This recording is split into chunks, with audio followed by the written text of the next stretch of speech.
Olá a todos, saudações! Estamos aqui novamente com o nosso evento online, né, o Chá com Pimenta. Como não podia faltar, né, uma chaleirinha nova e um copo novo para a gente poder falar deles, né? Essa daqui é uma chaleira de Arita, ela é feita pela fábrica Kouransha, né? Kouransha foi uma das primeiras fábricas a serem exportadoras oficiais, né, assim, né, uma das primeiras fábricas a exportar do Japão, né, a porcelana. Uma característica da Kouransha são as pinturas com orquídeas, né, esse tom de azul, a gente lá em Arita chama azul Kouransha. Pena que no vídeo não aparece, né, ao vivo e a cores é que a gente consegue ver que é um azul completamente diferente, então é o azul Kouransha também. E o copo, eu estou bebendo um copo com um baixo vidrado, né, utilizando os motivos tradicionais do kimono, né, que é o que também caracteriza aí a cerâmica e a porcelana japonesa, em termos de design. Bem, nossa proposta de hoje é falar sobre baixo vidrado e sobre vidrado. Lógico que eu também vou falar no vidrado. Então, é o sobre vidrado, o no vidrado ou no esmalte e o baixo vidrado. Então, vamos lá. Retomando aí um pouquinho de história, coisa que a gente já falou em outros vídeos. Nossos vídeos eles não estão em ordem, a gente não está colocando em ordem, então vão assistindo todos, tem sempre o título lá, né? Então eu tenho um título que é falando da história da cerâmica e da porcelana, então dá uma olhadinha lá que vocês vão saber maiores detalhes. Aqui agora eu não vou entrar em detalhes, porque eu quero apenas diferenciar o que é o baixo vidrado e o sobre vidrado. Bem, retomando um pouquinho da história, então, o baixo vidrado em azul e branco, ele surgiu, na verdade, no Irã. Do Irã ele foi para a China, foi desenvolvido na China, e da China foi para o resto do mundo, né? O azul e branco. Com o uso do óxido de cobalto, de uma tinta feita à base de óxido de cobalto, que é o gosu em japonês e Tinhua em chinês. Lógico que antes da descoberta do cobalto, do desenvolvimento do cobalto, outros pigmentos já eram utilizados, já eram conhecidos pelo homem, principalmente o óxido de ferro e o óxido de cobre, né? Então, o ceramista, né, antes de utilizar o baixo vidrado em cobalto, ele já conhecia a utilização do cobre e do ferro, né, na utilização aí, na decoração. Daí nós temos, inclusive, né, aqueles famosos cavalinhos, né, e esculturas de camelos e cavalos da dinastia Tang, né, a chamada cerâmica tricolorida, né, que eram exatamente os óxidos que eles conheciam naquela época, que era usado tanto para fazer esmaltes como para fazer os desenhos decorativos. Quando iniciou-se, então, o caminho da seda, a rota da seda, né, vamos dizer assim, o comércio entre Oriente e Ocidente, o Irã, né, ele já trabalhava, o Oriente Médio, ele já trabalhava com vidro, com um tipo, né, primário de azulejaria, né, já fazia azulejaria.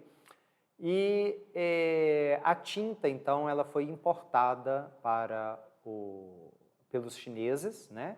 E foi quando eles começaram, então, com o azul e branco. Eu estou falando muito do azul e branco porque o azul e branco é um exemplo clássico de uma pintura baixo vidrado. Porém, nós podemos utilizar outros pigmentos, principalmente nos dias de hoje. Se a gente entra em contato com os nossos fornecedores, nós vamos ver lá tintas de baixo vidrado que podem ser aplicadas diretamente no biscoito. Inclusive, a gente já encontra ela em vidrinhos já diluído, né, com um produto hidrossolúvel, né, água e mais alguma coisa, E também nós podemos adquiri-la em pó e adicionar água e o nosso veículo hidrossolúvel para poder pintar no biscoito. Então isso não é um segredo guardado a 7 chaves, é uma coisa que está aí à nossa disposição, né? Aqui eu tenho um exemplo de uma chaleirinha que ela é feita com os pigmentos, né, a tinta inorgânica, com pigmentos inorgânicos. Isso aqui não foi feito com os óxidos, né?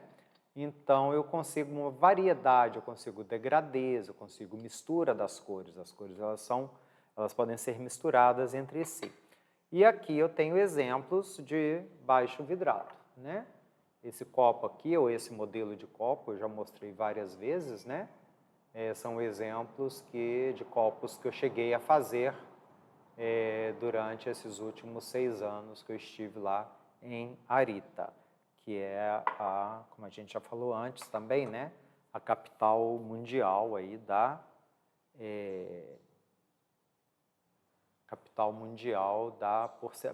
japonesa da porcelana, né? Essa peça daqui, ela também de Arita, né? Ela é do Genenmon, né? E é uma peça que ela é toda coberta com o goço, né? Nós temos essa daqui, eu não sei o nome do fabricante, mas é um Tokuri. Tokuri é a garrafinha de beber saquê, né? Com motivos de paisagem, então não precisa ser só floral. Aqui no ateliê, a gente desenvolve mais a pintura floral. Eu faço também a paisagem, mas a paisagem a gente demora mais tempo para fazer, né?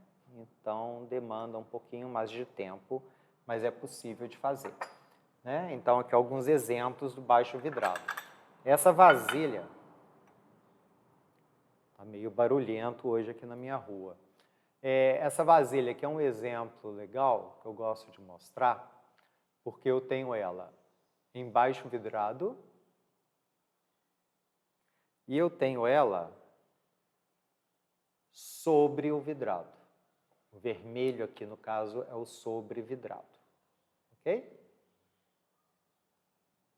Então, nós temos em azul, goço, e no acaê, vermelho, né? Lembrando que aqui a gente eu não estou querendo mostrar muito detalhe, é até difícil, porque são pinturas muito delicadas, mas dá para ver que é um vermelhinho, né? Um vermelho e tem o azul também, né? Eles fizeram o baixo vidrado primeiro e depois veio com um sobre vidrado em vermelho, ou seja, ele foi ao forno umas 3 vezes, mais ou menos, né? Aqui, ó, essa linha aqui, essa linha é em goço, é em azul. Então foi embaixo vidrado. E o vermelhinho aqui foi sobre vidrado numa outra queima de baixa temperatura, ok? Normalmente, o sobre vidrado, ele é em baixa temperatura. Por quê? A gente faz uma pintura depois que a peça vai ao forno. Então, se eu levar em alta temperatura, esse esmalte vai fundir, né? E a tinta pode borrar, pode espalhar. Então, normalmente, a pintura feita sobre o vidrado, ela é feita numa temperatura mais baixa do que a pintura feita em baixo vidrado. Tanto Japão como China, quando eles começaram a usar as cores, né? O japonês chama de iro-e, ou pintura colorida, ou aka-e, pintura vermelha. Eles começaram a usar principalmente vermelho e verde, eram os óxidos que eles conheciam, cobre e ferro, né? Essa jarrinha, ela também já tem o baixo vidrado aqui no biquinho dela, é um tokuri também, né? Uma garrafinha de bebê saquê. Ela tem uma malha aqui, né? Um desenho imitando rede de pesca, uma treliçazinha, né? Com baixo vidrado em azul, ok? Aqui um outro exemplo. O vermelho é sobre e o azul é baixo. Então, durante séculos, eles somente conheciam essas duas cores. Eles só podiam usar essas duas cores, né? O vermelho com o azul, ou o vermelho com o verde, essa outra que eu mostrei aqui, né? O vermelho com o verde, ou o vermelho com verde com azul. Era o que eles conheciam. Além do próprio óxido de ferro puro. Detalhes, daqui eu falei que essa tinta ela é feita à base de óxido de ferro. Não é o óxido de ferro puro, ok? Na China, ela é chamada de... Aqui eu tenho um potinho, que eu trouxe da China. Ela é chamada de Shi. Ela é um pó, né? É um pozinho, né? É a mesma coisa que o Akae do Japão. E era o que o Kakiemon, então, também aprendeu essa técnica, né? Segundo reza a lenda, Kakiemon I, ele teria aprendido a técnica do uso das 5 cores, né? Que eram as 5 cores tradicionais, e aplicado na porcelana no Japão.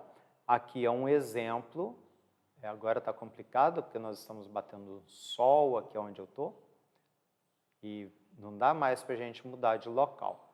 Mas aqui temos um desenho ao estilo Kakiemon, tá? Nós temos aí o vermelho, tons de verde, tom de azul. E presta atenção, eu não sei se está dando para focar, aqui da onde eu estou parece que está focado. Prestem atenção que as folhas e as galhas, elas estão com um contorno em preto. E a flor está com um contorno em vermelho. O vermelho do contorno da flor, como o vermelho da pétala da flor, é aquele pigmento vermelho que eu mostrei ali, o pozinho vermelho. E aí eles começaram, então, a desenvolver as outras 5 cores, né? Ou o chamado Go, em japonês, né?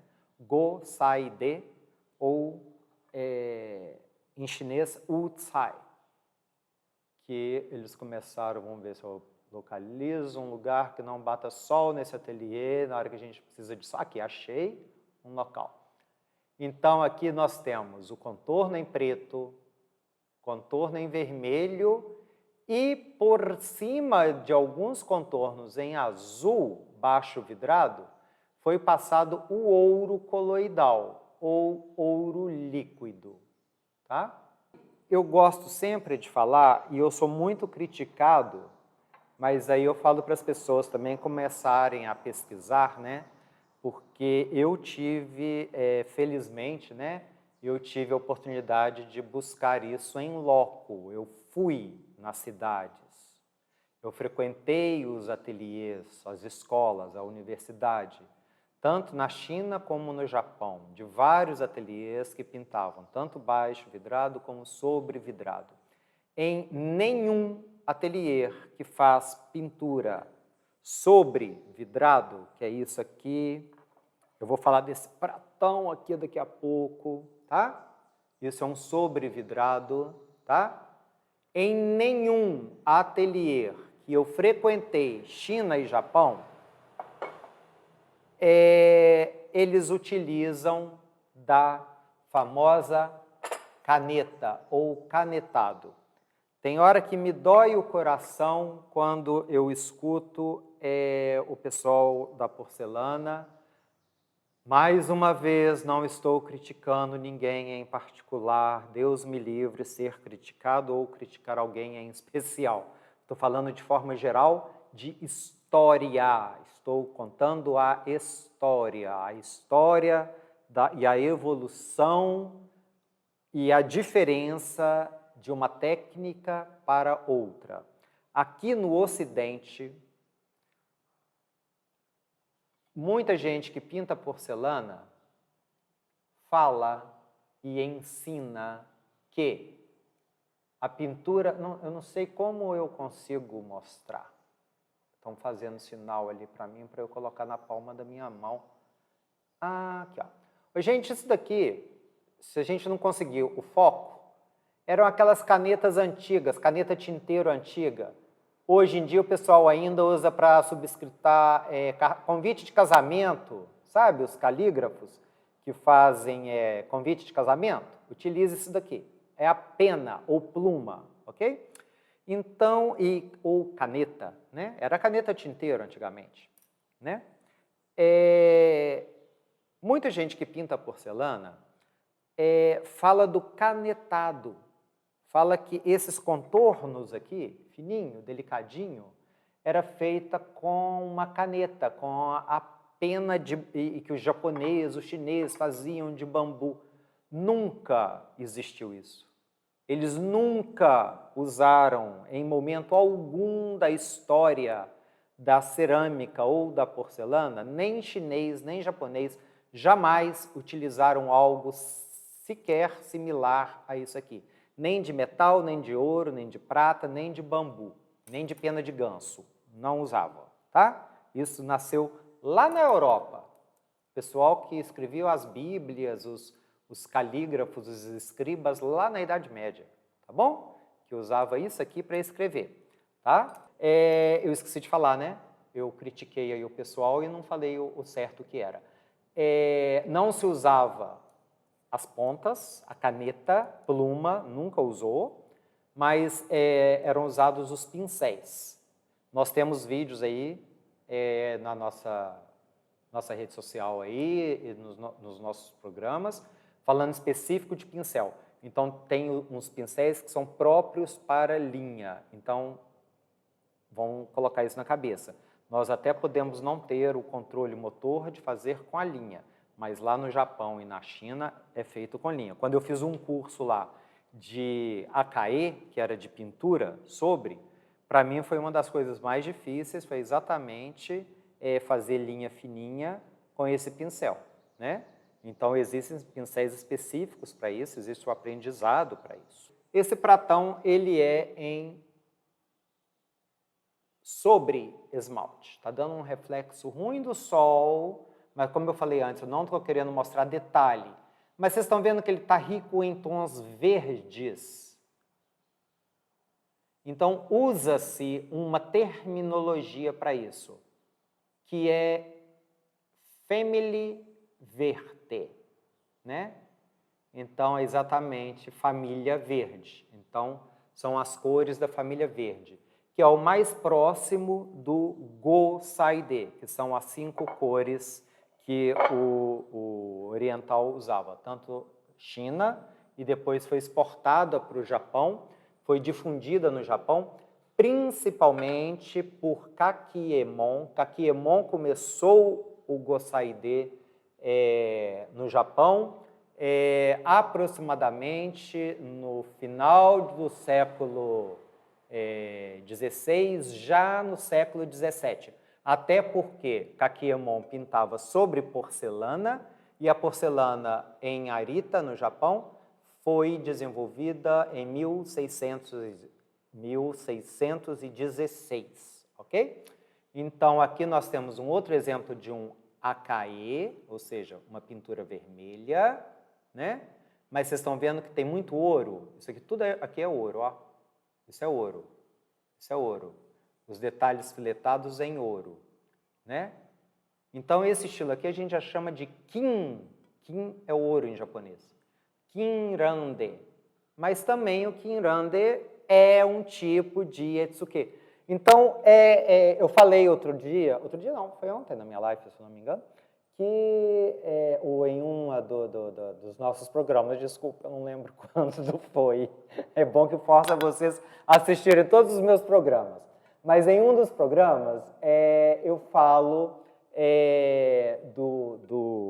que o japonês, para cada estilo, né, de pintura, ele pode dar um nome específico, né? Igual, por exemplo, quando é pintado em azul embaixo vidrado, é chamado de sometsuke, porque ele é tingimento em azul. Ele está mais próximo da palavra idêntica em japonês do tingimento do índigo blue, do anil. Então, as palavras são bem próximas uma da outra. Kinrande, porque esse kinrande, o D é de mão. Então, pintura feita à mão usando ouro, né? Nós temos o Akae, mesmo se não tiver somente vermelho.